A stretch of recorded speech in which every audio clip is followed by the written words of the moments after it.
I have to be here even though I know it's not understood. Yeah. I walked through the security at 7:30 and the guards looked at me like, what? What are you doing? What is wrong with you? It's interesting.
Here's the funniest member of the legislature. Podium. Good morning. We're going to convene this joint oversight hearing of the Senate Energy and Utilities and Communications Committee and the Assembly Utilities and Commerce Committee on the Clean Energy Jobs Investment Act. I want to thank Chairman Padilla and the committee members who have assembled here so far to join us and go through these issues of concern as we discuss Clean Energy Jobs and Investment Act here in California. Today we're going to have committee will hear presentations from the Honorable Jerry Brown's administration on the Clean Energy Jobs Investment Act. The administration's proposal seeks to reauthorize the authority to collect funds from the Public Goods Program, which is scheduled to sunset in January 1, 2012. It is clear the reauthorization of the public goods charge is important to the Assembly, the Senate, I should say, and the Governor as well. I support the spirit of this issue, but strongly believe there needs to be substantial reforms and greater transparency in order to achieve the greatest public benefit. The principal public benefit of the public goods charge is to reduce rates for individuals and ratepayers as a whole. In addition to energy efficiency components, there's clearly aids in the implementation of our state's renewable energy goals and reducing utilities' RPS obligations. The public research program accomplishments have delivered ratepayer benefits.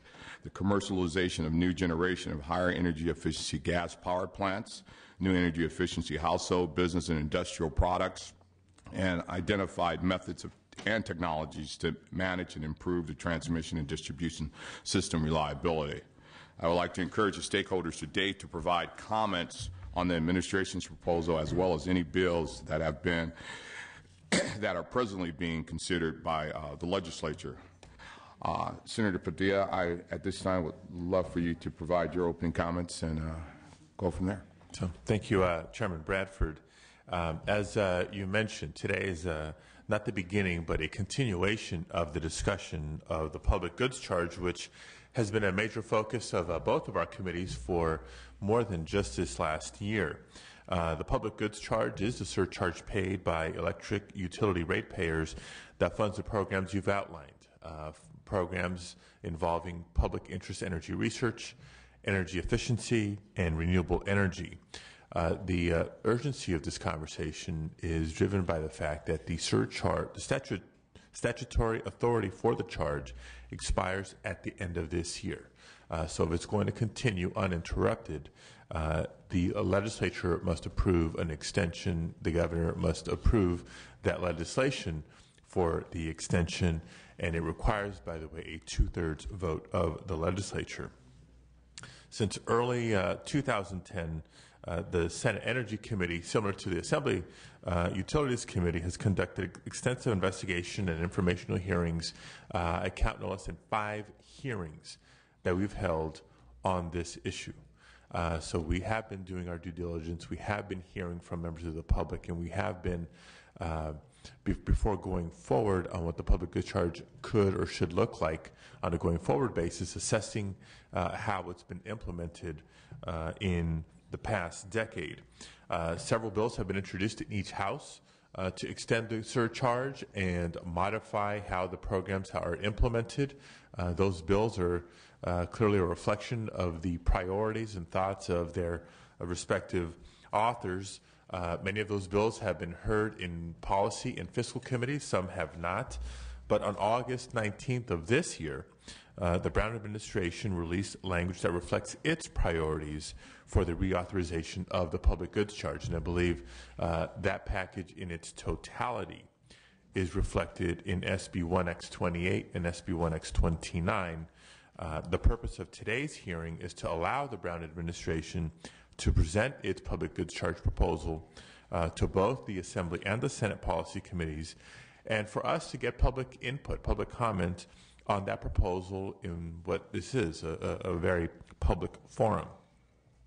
Part of the context that we all need to acknowledge is that with 6 days left in the session, it's imperative that we continue to move forward without further delay.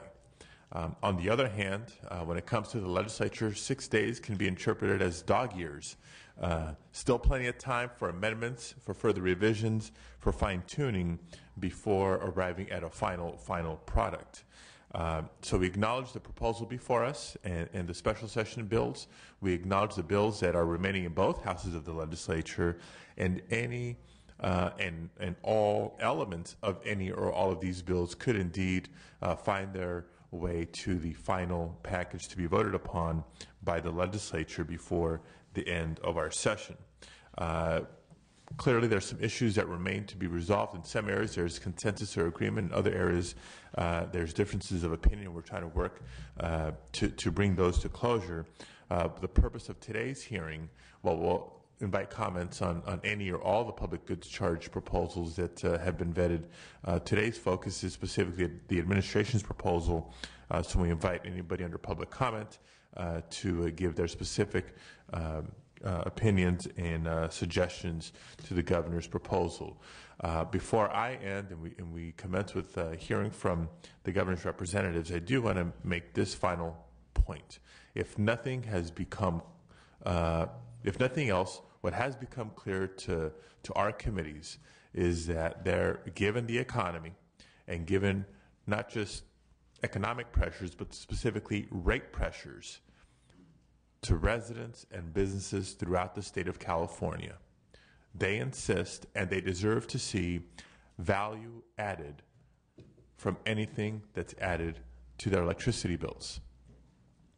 I, for one, believe research is important, and the state has a fundamental role to play in sponsoring research. When done right, and we've uncovered through the course of our hearings ways to improve upon how we're implementing that. The same can be said and is being said with how we implement our energy efficiency programs. And the same needs to apply for anything and everything that could be funded through a renewable trust fund, whether it's called a renewable trust fund or by any other name. So we need to recognize that as we prepare to put forth a final product for consideration by the Assembly, by the Senate, and hopefully to the Governor's desk for consideration. And with that, if I may, on behalf of both of us, Chairman Bradford, invite Commissioner Farron and Secretary Laird to present on behalf of the administration. On the Senate side, let me welcome Vice Chair of the committee, Senator Jean Fuller. Did you have any opening comments? Go ahead. Thank you very much, both Mr. Chairman, for the opportunity to be here today and to present on this. As you mentioned, Commissioner Farron is here from the Public Utilities Commission and will speak after me, and we do have a number of people here that can assist in answering more detailed questions that the committee might have. And I want to outline in a moment the administration's position on the public goods surcharge and the proposal. But we strongly support the renewal. We strongly support the framework, which is embodied in the two bills that Chairman Padilla just mentioned and a bill on the Assembly side that Chairman Bradford has introduced. This was originally adopted by the legislature over a decade ago on a bipartisan vote. In fact, I believe Senator Brulte was a lead author at the time. And resulting investments have created hundreds of thousands of jobs, entire new industries, and have attracted billions of dollars of venture capital to California. Now, I want to thank both committee chairmen and their staffs for the effort that has led to today, and each of you outlined a lot of the work that you have done on the way to these bills, this proposal, and this hearing. And as mentioned, Chairman Padilla had a number of hearings on how to make the public goods surcharge better. And in the course of it, he raised concerns that came out of the hearings about transparency, slow contracting processes, duplication with other agencies, and grants made to non-California entities. And as a result, the proposals that we're considering here today address each one of these issues.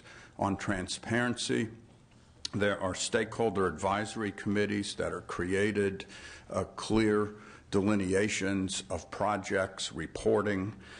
It contains contract streamlining provisions. The renewable section has been proposed to support new technologies without duplicating PUC programs. And there is language preventing out-of-state grants unless there's a demonstrated unique need that cannot be met any other way. And Chairman Bradford raised similar concerns about transparency, which I just addressed.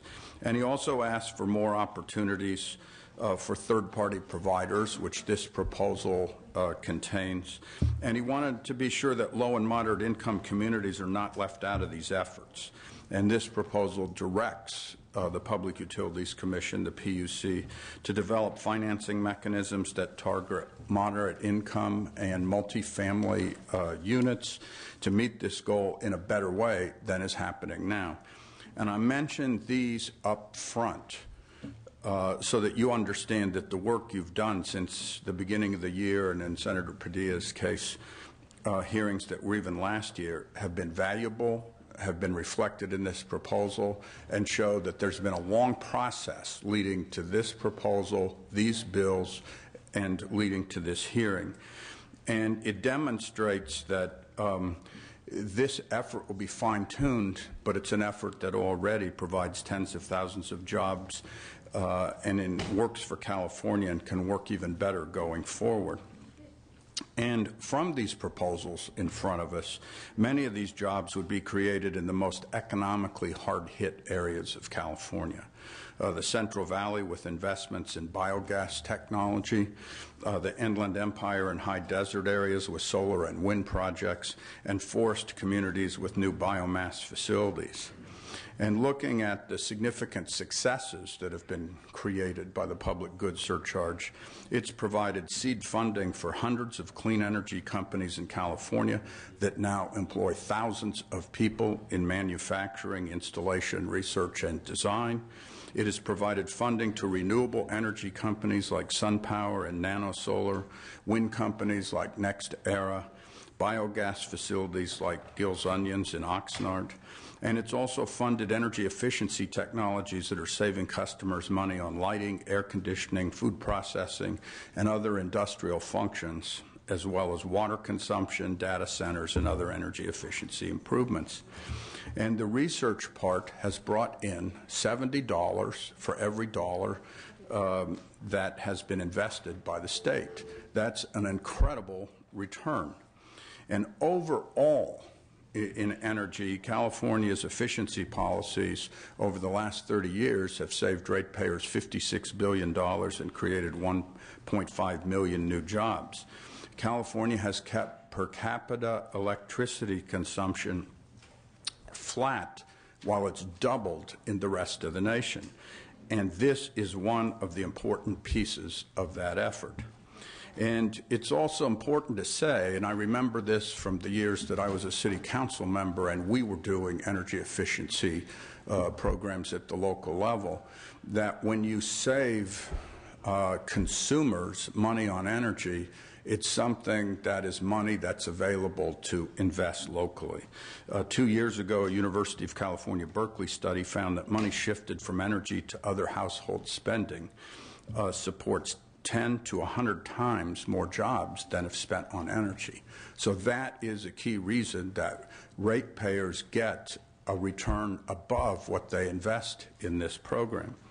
Now, specifically, what's in this proposal, which has been titled the Clean Energy Jobs and Investment Act of 2011, are three specific areas. The first is the Clean Energy Innovation Program, which is the research component. $75 million is proposed for this. It focuses on priority areas to rapidly expand clean energy jobs, technologies, and deployment. As mentioned, it improves transparency of program funding, including priority setting, an advisory council, and annual reporting to the legislature, and it focuses investments in California. So it takes the existing program and it continues the things that have caused the successes come out of it, but addresses the concerns that were raised in the hearings and by people on this committee in the fine-tuning that needs to be done to continue this program. The second section is the efficiency section. It is $250 million. This is the section that relates to directly to the Public Utilities Commission, and it's an investment in energy efficiency retrofits. It directs $250 million to energy-saving, job-creating retrofits in public, commercial, small business, agriculture, and food processing, as well as residential. And again, both single-family and multifamily residential. And the Public Utilities Commission will adopt the most effective financial investment tools to leverage private capital, including property secured financing, interest rate buydowns, on-bill financing and repayment, loan loss reserves, loan guarantees, grants, or other targeted retrofit financing mechanisms. And it improves the transparency and the verification of the expenditure of funds. The third part of this is the renewables part. It's the Renewable Resources Trust Fund. It's $75 million, and it maximizes job creation and economic growth through the deployment and commercialization of renewable energy, grid integration, and energy storage technologies. It includes demonstration projects for renewable energy on California state buildings or property and renewable generation on farmland, energy storage, clean energy manufacturing in California, biogas, biomass, and other clean energy technologies. It includes targeted financial and technical assistance to local and regional governments for planning, siting, and permitting of renewable energy. It continues new solar home partnership That program, with guidelines developed by the Energy Commission and funds administered by the PUC, and it establishes an advisory committee to provide for greater coordination and oversight. So, in sum, some other things need to be said that need to be said clearly. This is not a tax. This is a surcharge on fees. It is not new. It will continue an existing program at the same level that exists now. If passed, next year's revenue would be what this year's revenue is. It would continue something that's created tens of thousands of jobs right exactly when we need them, and it would be a disaster to walk away from that at this point in the economy. We have heard what has been said with regard to the fine-tuning, and we have attempted to incorporate those concerns into this. We know that there are just 2 days left until the amendment deadline, but we still want to work because I know the Assembly bill has taken technical amendments. We still want to work on any concerns that the committee has and address them so that we can move this and have it uninterrupted heading into the next year. I appreciate the opportunity to be here today. I'll be here for questions. Commissioner Farron is going to speak and will be here for questions. And we have a number of people here. And we, too, are very interested to hear any public comment that exists today in the rest of the hearing. Thank you again for the opportunity. Secretary. Thank you. Commissioner Farron? Thank you very much, Secretary Laird. Senator Padilla and Chairman Bradford, members, my name is Mark Farron, and I'm the lead commissioner at the Public Utilities Commission on the energy efficiency proceeding. As Secretary Laird said, I'm here to provide background on the energy efficiency portion of the reauthorization of the public goods charge. It's an honor to appear here before you today. And in fact, this is my first time testifying in this capacity. We have a little hazing ritual. Excellent. I look forward to it. Right.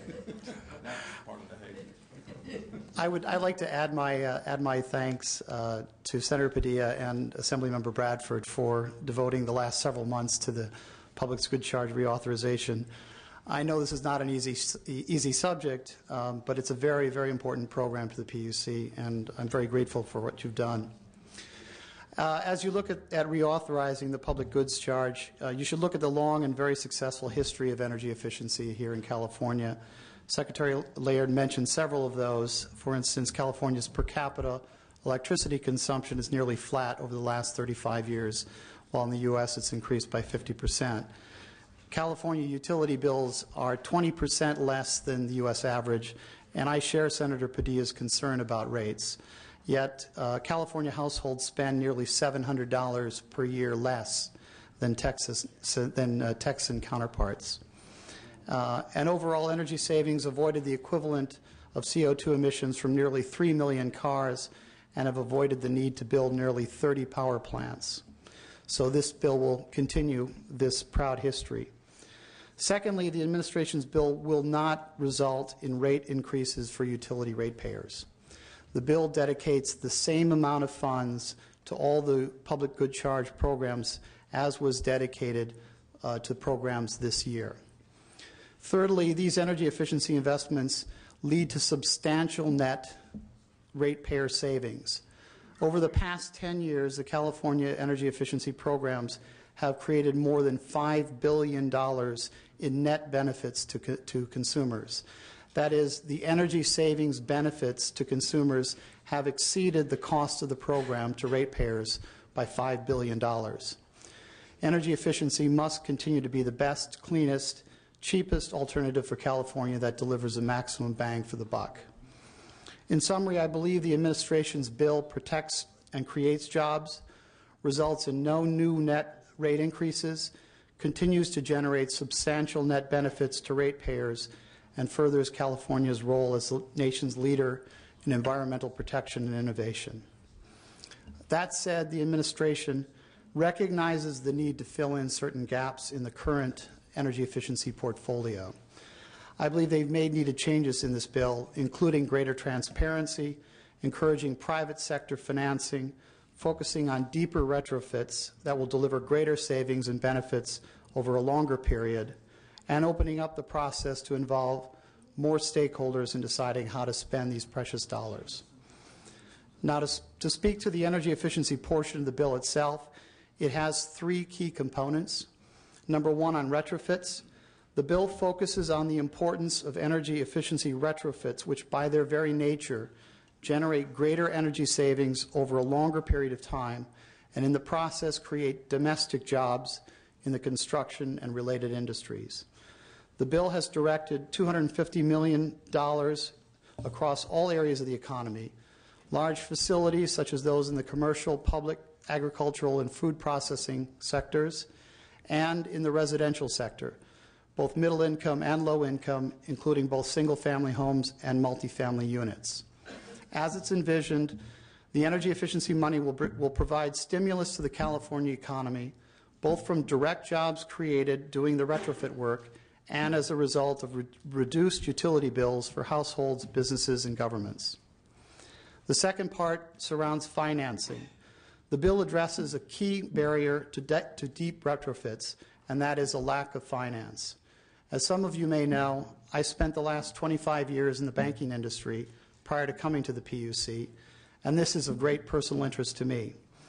We all know that investments in building retrofits have a great rate of return, but most building owners simply cannot afford the large upfront sums necessary to realize the future energy savings.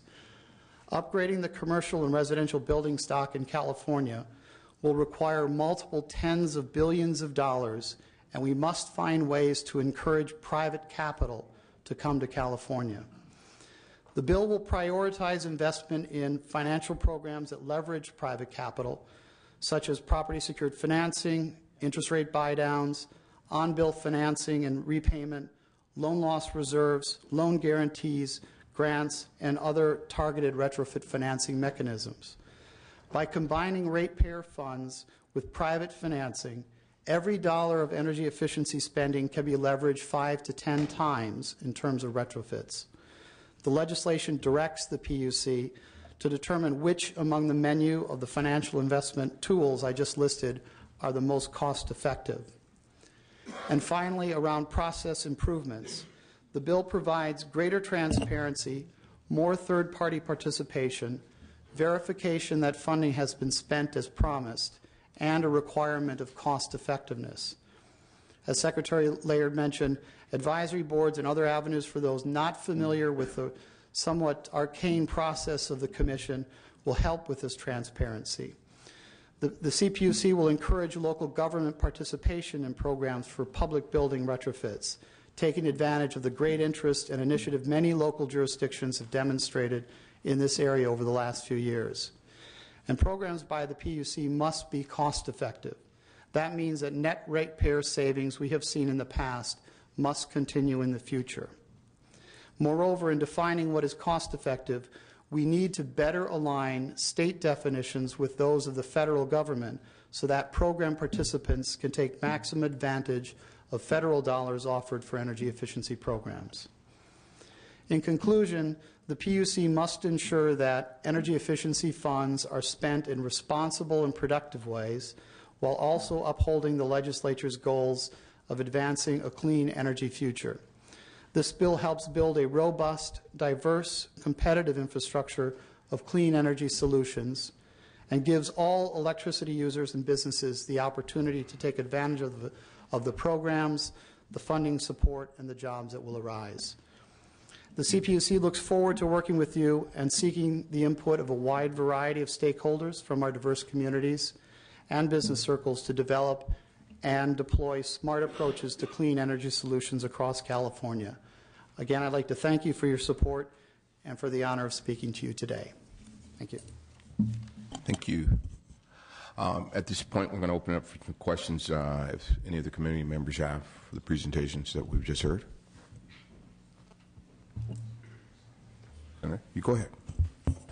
Thank you both for your presentations, and I do have a series of questions that I'm hoping stimulate the dialogue here by other members of both committees, but I appreciate the acknowledgement of the work that our two legislative committees have done to bring to light the challenges of the program and how it's been managed in years past, not as a reason to end the surcharge or end the programs, but as a means to want to improve upon them and therefore their effectiveness in achieving results. I want to start a little bit with the energy efficiency elements that were presented by both of you, particularly in light of the context of a hearing that the Senate Energy Committee convened during the summer recess, speaking to the movement, or the slow movement, if you will, of economic stimulus dollars, the ARA funds. Seems that both on the PUC side as well, on the Energy Commission side as well as the Community Development side, we've been slow in moving the stimulus dollars that were awarded to the state of California under the stimulus program. And part of why we were awarded this program, we made a pitch that, look, we've been doing this for years. We have the infrastructure to have energy efficiency dollars hit the street, both in a residential, non-residential effort quickly. We've failed to do so, and now we're proposing to want to revamp and do more. So how does the proposal before us reflect those dynamics? I'm very familiar with that hearing and very familiar with the issue. I'm going to let Mr. Bartholomew from the Energy Commission respond on their efforts to address the concerns that you raised in that hearing. Good morning, Chairman, committee members. Panama Bartholomew, Deputy Director for the California Energy Commission. Excellent question, Senator Padilla. I think one of the real lessons we've learned over the last 2 years of implementation of the American Recovery and Reinvestment Act and energy efficiency is the dire need for financing within California. You need to build up a marketplace that addresses all the market barriers of training the workers for California, generating consumer demand for energy efficiency, and really aligning programs. But what's fundamentally been missing from the picture in California has been a focus on financing. And so the administration's proposal about really focusing this $250 million of public goods charge funds on financing directly at residential, commercial, and public buildings should address one of the major market barriers that prevented us from having the true breakthroughs that we want to see in energy efficiency. I appreciate what you're saying, and it's not the first time you've kind of shared it with our committee. Bottom line here, we made a pitch to the federal government that California is well positioned to receive a lot of energy efficiency dollars because we can get it out the door on the streets, people working, energy efficiency upgrades, realize energy consumption reduced fast.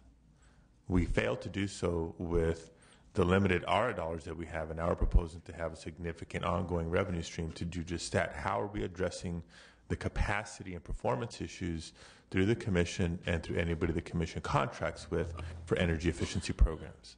Let me address that, because that has been a primary focus of the administration in the last 8 months. And we recognize exactly everything that was outlined in that hearing. And we've worked to bring on a new executive director. We're working to change out people that are at the top in terms of finance, auditing, and managing at the Commission. And we're looking for accountability on the issues of operation and management. And it is difficult because it's something that has happened over a great number of years, but we believe we've started the process of making significant changes, and we understand that we need to be a partner in that in order to have confidence that in reenacting this bill, we can administer it in a correct way, and we're committed to doing that. Okay, let me toss you one softball here. I think one of the differences between funds that will come via a public goods charge or any other surcharge versus the ARA funds were limited in time. And so the nature of what you can do with a time-limited source of funds was that when we're talking about the surcharge and the extension of 8, 10 years or whatever the time frame is, it's an ongoing significant revenue stream. So what you can do with it, how you can fudge it, it can evolve over that time period is different. So I say that only to recognize the difference between financing mechanisms, that seems to be a new focus and new emphasis for you all, versus just straight grants and investments in the actual upgrades themselves. So no need to respond or comment, but I wanted to sort of distinguish that for you. And I would be happy to answer any softballs you wish to throw. But then the curveballs wouldn't be as fun. As would I. One other energy efficiency question I want to allow Chairman Bradford. I know this is a big area of concern for him, and then I'll come back for some research. But on the energy efficiency side, one of the things that people who come to my office and have come to committees, I think, struggle with the balance of different priorities when it comes to energy efficiency. On the one hand, people say we've got to invest strictly in the areas that are going to reduce energy demand or consumption the most, get the most energy reduction for our energy efficiency dollar, and therefore reduce the need to build additional power plants, et cetera, et cetera, et cetera. Others will say, well, if every electric ratepayer in California is contributing to this fund, everybody should benefit, and when are people going to finally realize the relief on their monthly utility bill? So two very laudable goals here: reducing people's bills, maximizing energy demand reduction. Can you accomplish both, one and the same, or how does your proposal reflect that multiple prong policy goal? Let me take a shot at that. I think there, when we look, well, at least when I look at the energy efficiency portfolio, it is a portfolio which is diversified across a number of different types of approaches.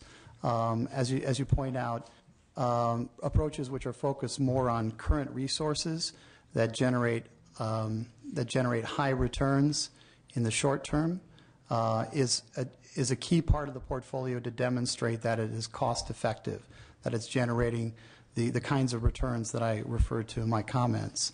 At the same time, in order to generate longer term savings and longer term energy efficiency, there are a number of non-resource type programs which focus on outreach, education, and laying the foundation for energy efficiency. And those are by their very nature, long-term. They don't show the direct benefits that other programs do in certain pockets. But I would say I'm confident, particularly with our greater emphasis on energy efficiency financing tools, that there'll be a broader ranges of savings on energy efficiency going forward. I had a question for Energy Commission. You're through the Public Goods Charge, you're financed, you get funds to kind of like do the PEER program and a renewable trust fund, and we all have to admit there's been a lot of criticism in both those areas of not bringing products to market that are truly usable. How can you respond to those criticisms, and what is your answer to improving that efficiency if, in fact, the Public Goods Charge is extended?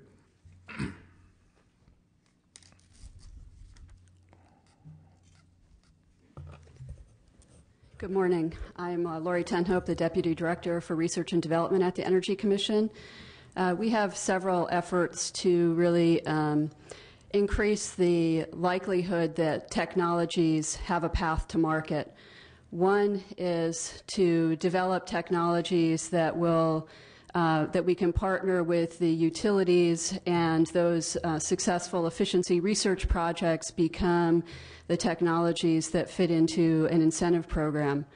The second is to develop tools and technologies that feed into the buildings and appliance standards, which is another major area where efficiency gains happen in California. And the third is to work directly with partners like the VC community to increase our communication with organizations that can help bring technologies to market. And we just started this year a VC forum that was really successful. I think we brought some of our companies that have brought technologies to market to learn from them what was successful in a partnership with us and other business agencies. And we also ask the VC community what do they need from a program such as ours to help assess the investment strategies. So we really have a three-pronged effort, and we're addressing that. Do you feel the administration's proposal helps address those areas of deficiency as well? Yes. The council has a broad membership with members of the business community and sister agencies that would utilize the results. But I think particularly having a partnership with the business community and the VC community is helpful. Okay, thank you. Secretary Laird and I believe Commissioner Farron expressed the savings that California has benefited from the public goods charge. I think the number was $56 billion since its implementation, and I think those are significant dollars. But what does that mean in the need to build or lack thereof of new power plants? What does that mean in savings to California as far as building new power plants or generation? I believe that number translates into roughly 30 power plants that were not needed to be built in California over that period. Okay, great. Thank you. I think Senator Wright, you had a question? I think, and I mean, this might have been said, but having done the PGC in both gas and electric a long time ago, part of the concern I have is that in the old days, you wanted to lower bills and create products that created value for the ratepayer. Somewhere along the line, this China became a program where y'all got to play with money. The programs that were doing weatherization and the CARES program and the other things that were in the PGC have now been shifted. So now we're looking at programs that are designed to do something that it's really not clear. When these programs start, it's not clear what the objective is. It just seems like y'all spend money like drunken sailors. I'm going to say something probably will sound different to a lot of people. If you take ratepayer dollars and create jobs, you didn't create a job. You taxed ratepayers and took the money and paid other people. That's not job creation. And if you believe it is, then we should triple the PGC and lower the lower the income unemployment rate even more. That's a bass-backwards thing to do. Moreover, when you're taking the public goods charge money, that $250 million, a portion of that would have been general fund dollar, because the commercial businesses that you take it from would have paid tax on that dollar, except that they're allowed to deduct it from their net income that they pay. So it ain't even free money to the general fund. So you're taking money out of the general fund and using it in a way that may or may not benefit the person from whom you took the money. I mean, if it turns out that you create a product and that happens to create a job, that's a good thing. God bless you. The Energy Star program and some of the other things were great things. The admonition about the 30 power plants, you made that to hell up.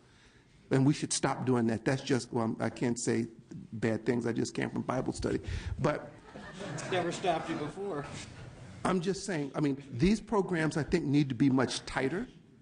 The objective needs to be clearer. I mean, the idea of just doing research for research's sake, that's just giving money to people. I mean, I got some people in Compton that would be glad to take money because I think they could stop gang violence with $20 or $50 million. There's no relationship to the electric bill, and there's no relationship to the utility.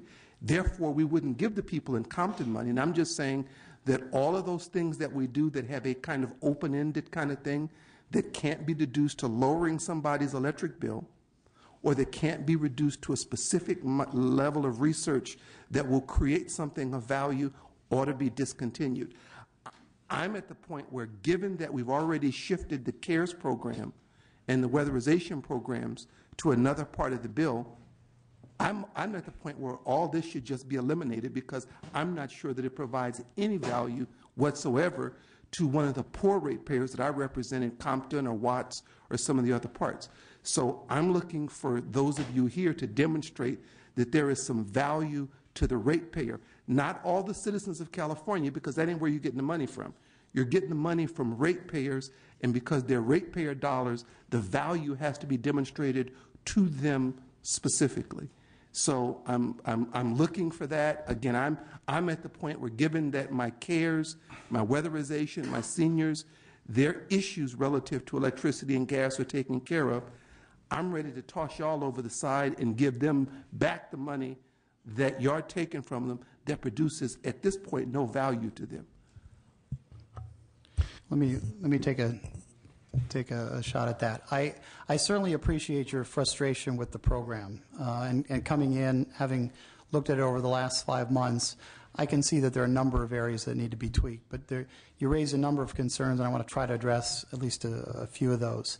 Firstly, in terms of taking the money from ratepayers that otherwise would have shown up as profits that would have been taxed, my understanding is the way that rates are set and that we generate returns for utilities is that those costs, it's a cost plus passed on basis, so cost of services. I'm talking about to the business from whom you took the money.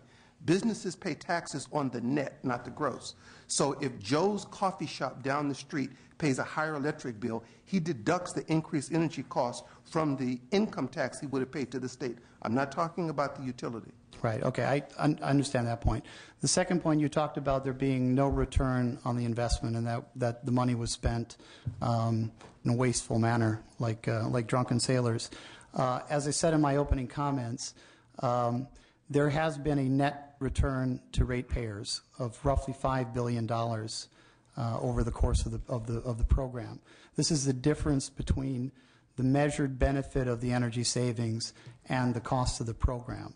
In percentage terms, it is roughly around, for every dollar spent on the energy programs, there's $1.35 worth of return in terms of energy savings. You smoke crack? No, I don't. Oh, okay. I'm just checking. Okay. But these and the number I'm quoting is actually after the energy division of the PUC has looked at the programs. So there's been a dispute around how much return has been generated between what the utilities say and what has been confirmed by the energy division as part of the evaluation and measurement program. But there is no question that there is a net benefit.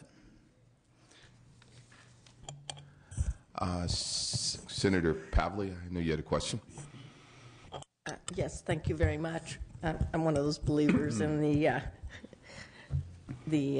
validity of the statement of it's smarter to invest in energy efficiency and less expensive to the consumers than investing in new power plants. I think that's been stated and is indisputable. But I wanted to talk about a few things. You mentioned, I believe, talking a little bit about the financing, and I know it's sometimes the upfront cost of investing in energy efficiency is the biggest obstacle. You mentioned financing options. We had adopted a PACE program, and then Fannie Mae and Freddie Mac and the federal government sort of just put that on hold. Could you articulate for me other kinds of financing options that might be available to have the business and residential and agricultural sectors benefit from being able to put in those, minimize those upfront costs and be able to invest in energy efficiency? At the end of the day, will reduce their utility bills and save them money. Well, there are a number of programs, and I agree with you. I think the PACE program had the best prospects because it was very clear and understandable to ratepayers what was going on. It was actually a real shame that was thwarted by the FHA and others, and hopefully at the federal level we'll be able to remove some of those barriers. But in terms of other financing approaches, on the commercial side, I think in general it's safe to say that high class, Class A real estate in general doesn't face huge barriers when it comes to financing. It's really as you go down into some of the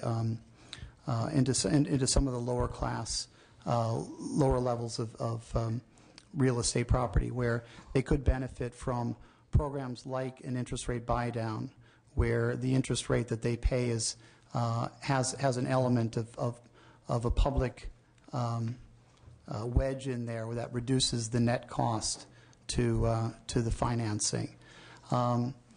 We've also been looking at programs that have been run in other states.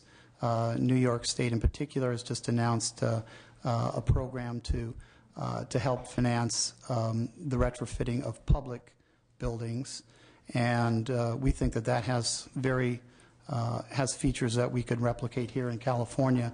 I don't know, Gene, if you want to add some aspects to that. In our schools in the mix is part of that question. If I can add, because in the bill there's a long list of alternative financing methods that might be prioritized to do exactly that. It was responding to some of the concerns of one of the chairmen that was expressed about reaching low and moderate income people that otherwise couldn't afford and otherwise wouldn't be reached for this. And while interest buy down and some of them are really the priorities, even in there is mentioned in-bill financing. And while the others are the priority, I should mention, just in the personal case, at the time I bought a house, I didn't have a lot of money. I was offered in-bill financing.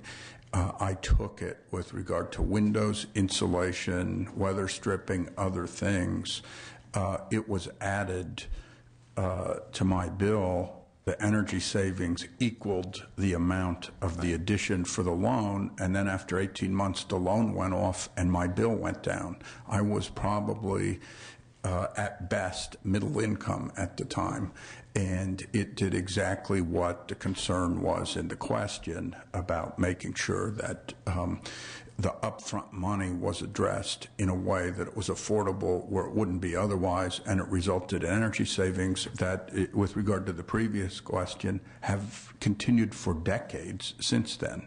Those are the kinds of things we're looking to target. Weatherization is less expensive. Well, the other thing is that in this bill, it moves, because it was mentioned about the weatherization and where it was, this moves into deeper, more comprehensive retrofits, because the low-hanging fruit has been addressed, and this is where there's substantive changes that can be made and substantive savings to consumers that can be had.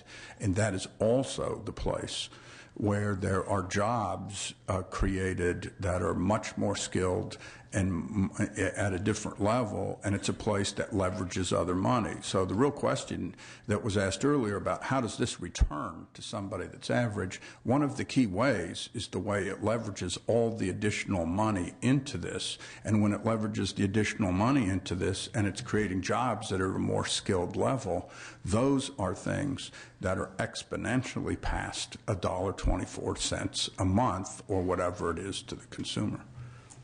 And just last question, which will be shorter, if I may. First of all, the questions are always shorter. It's the answers you should worry about. Yeah, I've noticed that. Thank you. I appreciate your ability to articulate some of the gaps in the program on energy efficiency, and you're looking at the transparency and other things through the bills. But I wanted to take this opportunity to commend and thank Assemblymember Bradford, Senator Padilla for their focus on this critically important issue, but also the administration and the PUC for really trying to work collaboratively together and make this whole process not only more transparent but more stakeholder driven. I had just a really simple question on a definition. You said one of the things you're doing in closing some of the gaps is really zeroing in on cost effectiveness. How are you defining cost effectiveness? Does it have to do with energy savings, or is it just sort of a dollars and cents comparison? Well, there are many different technical definitions of cost effectiveness. It depends upon what you look in terms of what you include in the cost side and what you include in terms of the return on that. And I don't know if we want to go into the details of that, but in general, it's basically, does the return to the ratepayers and in terms of energy savings exceed the cost of the program, including all of the administrative costs, as well as the cost of executing the program. Is it just dollars and cents, or are we computing how much energy consumption is reduced? Well, it's the dollar value of the energy consumption which is reduced. So it's in the classic case, it's a ratio of $2 amounts. There's environmental benefits as Yes. well if you're calculating. Good morning, Senator Pevley. I'm Jean Clinton, an advisor at the PUC. Just very quickly, there are probably three different metrics that we use for cost effectiveness. One is from an energy and environmental resource perspective. As Commissioner Farron said, we monetize what we otherwise would have paid or paid for cleanup in the case of the environmental dimension. Secondly, we look at the customer or the participant, the energy end user, the cost effectiveness to them, because quite frankly, if it's not cost effective, they're not going to make that investment. And third, not as much of a decision factor, but certainly an element of the information is a societal perspective. You know, if one wants to look at the effects of this, both the savings in the pocketbooks of end users as well as the investments in the broader economy. But the first two are the primary ones. I agree with that sort of broader context. Thank you very much. Thank you. I just had a follow-up question. You both stated the benefits of the reauthorization, but what would be the economic impact to California if we didn't reauthorize the public goods charge? I would take that and say I think it's symbolic as well as however you would quantify it. Right now, in a rather bleak economy, the fastest growing sector is the clean tech sector. And the fact that we're investing in it, saying it's a priority for the state, leveraging $70 in that sector for every dollar we invest, that is the wrong signal at a time that we need jobs. It's the fastest growing sector, and the state's taking the lead and setting that as an agenda and pointing people to it.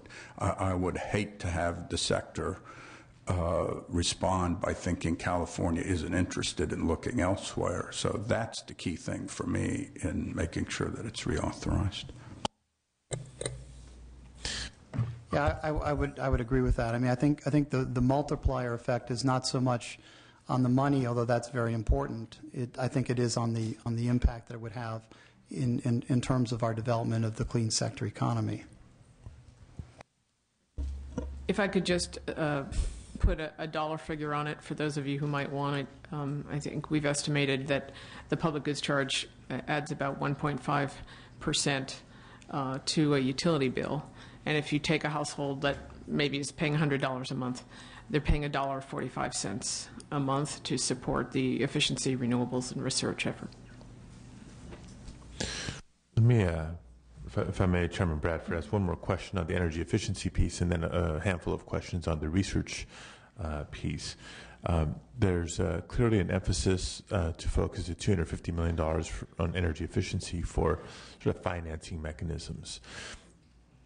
I kind of have a hard time seeing the possible scenario, but let's say there's, in one of these years, there's not the demand or the request for the $250 million worth of energy efficiency financing assistance.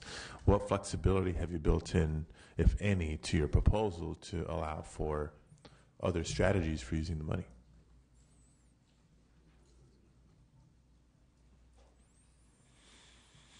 My understanding is that in the event, the focus of the bill is to promote energy financing tools.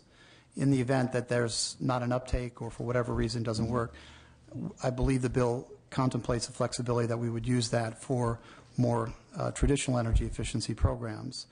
As it stands now, that $250 million, which is the current spending, is already dedicated to other programs. So this is a refocusing. We would be, in essence, shutting down a series of programs which have already demonstrated cost effectiveness and shifting it over to the financing piece where we think we'll get greater leverage.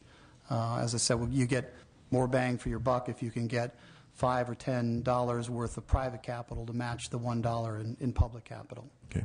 Well, maybe that's one of the areas where I think we can use some fine-tuning on the language just to clarify that flexibility exists as you've articulated it, because I'm not sure I read the language exactly that way, but that would need to be coupled with some sort of mechanism to, at a minimum, communicate to the legislature, hey, we're shifting gears here, if that indeed comes to pass, to notify the legislature and maybe just trigger a conversation for what circumstances have led to that point.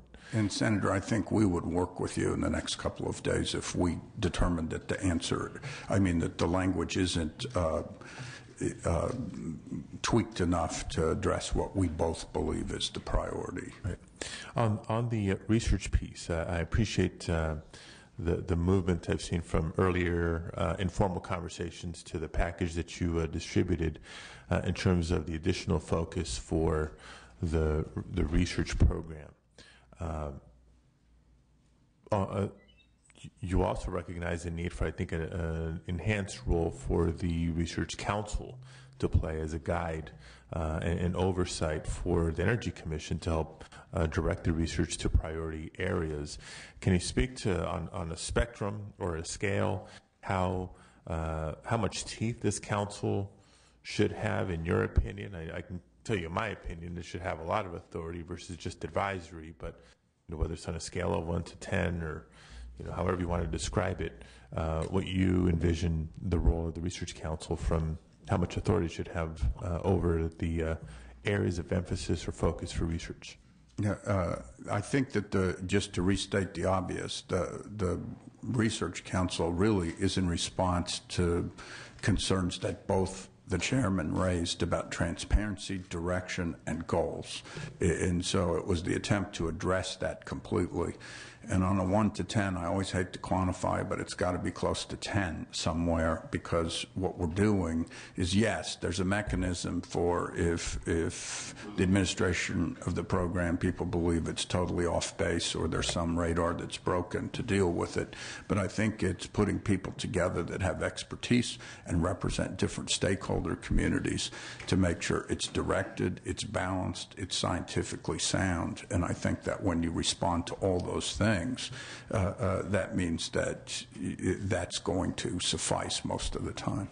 And I agree with, I think as a reflection of my agreement with you on the makeup of the council, you can look at the most recent version of the bill that I have in the Assembly that speaks to the research piece. I think we're almost there on the makeup of the council, but that's just one of the areas I wanted to clarify, the authority of the council.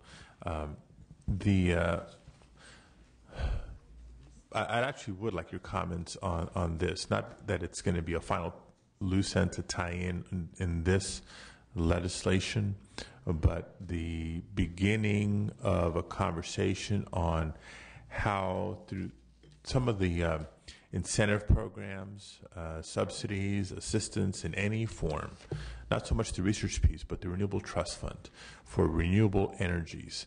We're talking not the R&D, but the D&D on the tail end of it, the demonstration, the deployment of some of the new technologies. How our investment in some, whether it's entities, companies, technologies, and nation stages, happens now in the context of non-public goods charge forms of assistance. You have an SCHIP program, the Net Energy Metering Program, we have a feed-in tariff, we have CSI, we have all, a whole portfolio of programs aimed at assisting renewable energy. Some are larger scale, some are smaller, some are residential based, some are more commercial or industrial, some are companies in the early years that need the leg up. We're trying to sort of create a market here. Some companies have been around for a long while. Some some folks would argue are no longer in need of a public subsidy because they ought to be self-sustaining by now, and either they are or they're not. And after 10 years, how longer should we continue to assist either specific technology or specific companies? So how do you balance that out? And again, maybe it's not something that we address completely in this legislation, but I wanted to take this forum to at least raise the issue to begin having that dialogue, and would appreciate at least some initial thoughts, because it does relate to the goods charge and at least the renewable energy, the renewable trust fund element of the surcharge. I think Come on, there we go. I think that the way the bill was refocused tries to address exactly those concerns, because I think it was in your hearings that there was a concern raised that too much of the current renewable programs funding is used for life support for old technologies. And as a result, this proposal makes it, to use an overused term, try to be more nimble, to make sure that it's for short-term investments so that it's focused. It helps emerging technologies bridge the gap to commercialization, and isn't something that is just this ongoing subsidy program as the role of technologies change and some can't stand on their own. So the real idea is to focus it on short-term, bridge to commercialization, and try to address that exact concern in the proposal that's in front of you that came from your hearings. Okay. Two last relatively quick questions, and I know we're all antsy to hear from members of the public. Coming back to the research piece, significant $75 million for research, and we've kind of described the initial areas of research. The council is empowered to sort of evolve those areas of focus over time. There's also been an acknowledgement there's significant research dollars being managed by the Air Resources Board. Separate pot of dollars, but overlap in terms of climate change and, you know, emission reduction, energy demand reduction, et cetera, et cetera. So how are we coordinating the two research programs and the research pots of dollars? We coordinate on several levels. First, the Policy Advisory Board that's set in statute has members of the Air Board and the Energy Commission participating and providing guidance to the research program. And then on a staff level, we coordinate to make sure that we're not duplicating. The Air Board is in the middle of a strategic plan effort for their research right now. They've shared their strategic plan with us to make sure that there isn't duplication, and we are coordinating. On the areas you mentioned in terms of climate, we make, as they gear up in certain areas, we make sure that we're gearing down in those areas. So our programs have evolved over time as the different research programs mature. Okay. Well, let me just suggest that question was also teeing up a possible a hearing of the committee after the end of session at some point. Last question, then again, I know we're antsy to get to public comment, but on the research side, one of the themes that came up during our hearings was when research grants were awarded, how much money was going to actual research work versus whether it was the UC system or anybody else, how much money was lopped off the top for overhead. And in some cases it was money given to UC, then X amount being removed for overhead, but then the system gave it to a campus, and the campus would give it to a department, or the department would give it to a program, and at each stage of the game there was a certain amount taken off the top for overhead. So how are we tackling sort of the overhead conversation on the research side? Really three answers. One, the example that's been quoted, we really don't do that. There's multiple layers of administration to administration to administration. That was a particular example, and we're quite careful to not do that in the future.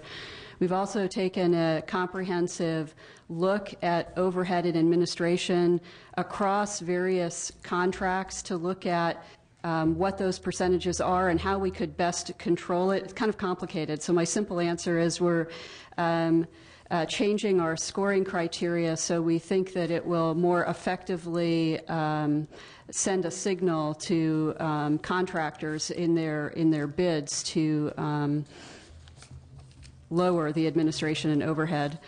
And the third is we're participating along with other agencies in the Department of General Services is negotiating with the University of California for a standardized overhead for the interagency agreements with UC. Okay, great. In the interest of time, we're going to move to public comments, and we're going to hope that those comments are very concise. But I know Senator Sonnier had a quick question, so we're going to allow him to ask that question at this time. Just a comment, and in the terms of